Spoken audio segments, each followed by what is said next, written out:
جوړ تل ژوندي او بریالي وي. نشته لار د میکدې را په دې خوا، نشته لار د میکدې را په دې خوا،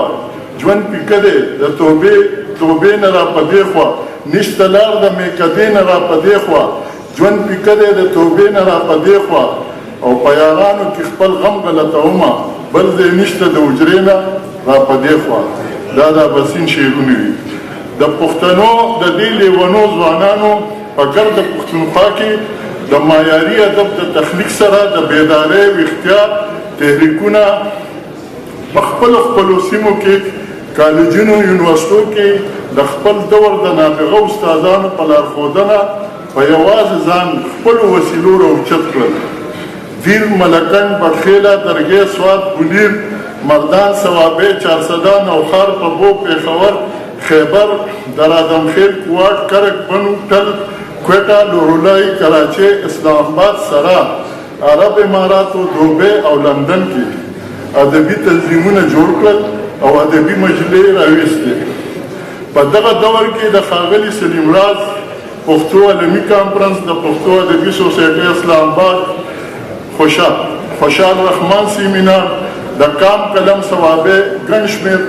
کامي ادبي غونډې په اسلامیه کالج کې، ګولډن جوبلي دستوري مشاعره، په دې ټولو ادبي دستورو کې په کوټه کې د جعفر خان اچکزي، ډاکټر کاسي، معصوم کاسي، ډاکټر خدایداد پښتو علمي کانفرنسونه د یاد وړ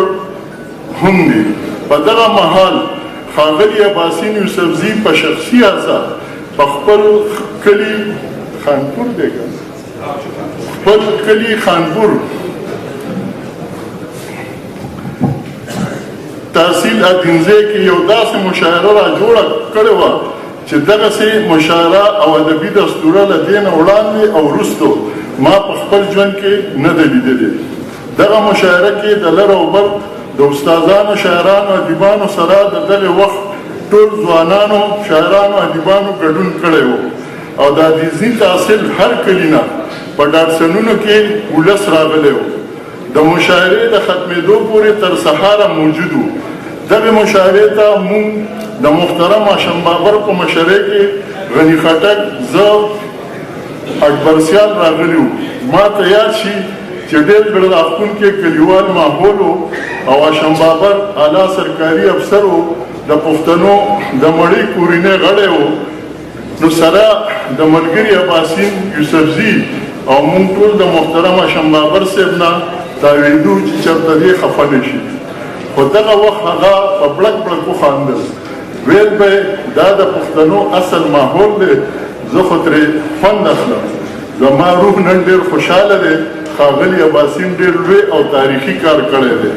یقینا چې دا د خپل نوعیت یو تاریخي دستوره وه چې زما د رپورتاجونو دویم کتاب د ښکلا مینې وفا په لور کې یې پوره حال احوال محفوظ دی. د دې دستورې وړاندې مونږ په دیر کې د پښتنو شاعرانو پسې ګرځېدو. په تیمرګره په لامبټ کې زمونږ یو ملګری چې ټیلر و، شاعر هم و او د هغه د دوکان ساین بورډ لکه د رحمت شاه ساحل، اندیش شمس القمر، محمد اقبال، محترم قمر رئیس صاحب د زوی د دوکانونو په پښتو ژبه و. د دې ښاغلي نوم غالبا پرویز او تخلص یې رانه هیر دی. که چاته یاد وي نو راته یې وښایي. زه به یې خپل دې لیک کې پرویز عادل راوړم. بلکل همدغه خو اباسین یوسفزي صاحب د کال 1990 د دغې دستورې په پوره دیر او باجوړ کې د ښاغلي سپېڅلو شاعران را پیدا شول. ادبي تنظیمونه یې جوړ کړل او لګیا دي وخت په وخت ژوندي ادبي دستورې را جوړوي او په درس کې د پښتو کتابونه هم چاپوي. که زما پکې مالي غوندې ګزران وي، وطن دې د سرو ګلو ګلستان وي او چې تر څو پورې دا ځمکه د اسمان وي، زما قام دې په نمو کې روښان وي. د دیر ادینځو پښتنو د غیرتمنې، پتمنې او ننګیالې کورنۍ د اور بسره دا چنار ګل ځوان د ملکن په ادبي فضا کې وپایلو او کله چې د باګرام ډګر ته ورسېد نو د خوی خصلت شرافت صداقت لیاقت د استادانو شاعرانو ادیبانو په زړونو کې ځان لره قدر عزت داسې ځای جوړ کړو چې د هغې د ژوند تر اخري پړاوه قایم او دایم و دغه رنګ په خپل کل کې د ښاغلي عباسین یوسفزي ځانګړی په دې دی چې دی انتهایی صابر شاکر انسان دی زما سره که چا هم ورسره بد کړي دي نو ته زړه ته نه دي اچولي او څوک لکه زما که په قهر شوی دی نو دې ښاغلي سپېڅلي پښتون په ډکه خوله خندا سره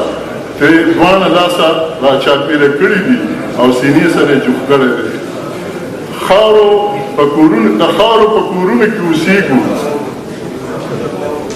چې د خاورو په کورونو کې اوسېږو په خپلو زړونو کې اوسېږو موږ تل کوو خبرې سپینې په تورو غرونو کې اوسېږو د ښاغلي عباسین یوسفزي دا شعرونه د هغه او د هغه د پښتني ټولنې د نفسیاتو ترجمان شعرونه دي ما ته د اسلامیه کالج د ګولډن جوبلي هغه ماښام اوس هم یاد دی چې زه د خپلو استادانو همدې شمس القمر ډاکټر اسرار محمد اقبال سره ورسېدو نو دې پښتون عباسین پښتني مینه زموږ راتاو شوه او موږ یې ګړې بړې سره په خپل موټر کې اګریکلچر کالج ته بوتلو چرته چې دا خوړې انتظام او بیا اسلامیه کالج د مشاعرې ځای ته راوستو په دغه مشاعره کې د یو مذهبي سیاسي پارټۍ سټوډنټانو برید وکړو کلاشینکوفونه وکړچېدل عباسین او د یو قومي پارټۍ سټوډنټان لکه د غر زموږ په شا ولاړو هم د دې په مرسته او ملاتړ د دغه مشرانو سره هاسټلو ته ورسولو اندیز صاحب به ویل یاره دا ځوان خو زموږ دپاره د رحمت فرښته وه دغه د رحمت فرښته د دغه مشرانو تر آخره د زړه سر و وطن ساتل عزت ساتل شمله حسکه ساتنه وطن ساتل عزت ساتل شمله حسکه ساتنه دا غم خو د پښتون بچي د عمر سره سم دی مدام د وطن د عظمتونو سناخوان یم زما د عباسین په تقدس باندې قسم دی که تاسو څنګه یم زه به شور راځي نو یو ورځ چې